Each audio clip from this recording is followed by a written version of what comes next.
Greetings. In this and other tech tool guidance videos for the book, I wish to say three things. One, you don't need to be an expert in these tools to teach effectively with them. You don't need to be an expert to teach effectively with them. Number two, the tools evolve. Don't get too locked into how these tools look and behave now versus the future. The goal is inquiry, not what the tools look like. Number three, let the students fly.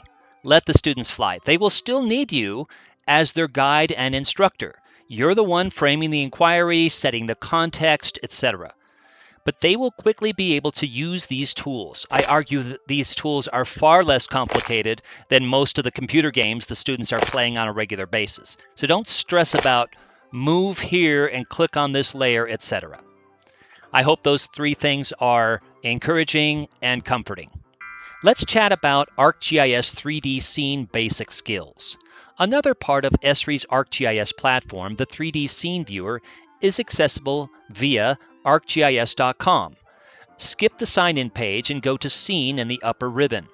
The location from which you view the Earth may default to the location from which you are working, or you will use another default location.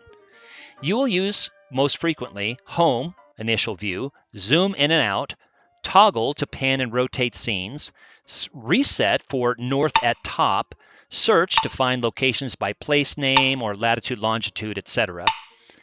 Layers to access thematic content, changing the base map, daylight/weather for time of day, year, and weather, and Scene tools, measure length, area, create elevation profiles. Use Share to share your current scene as a link. Use settings for altering the scene views.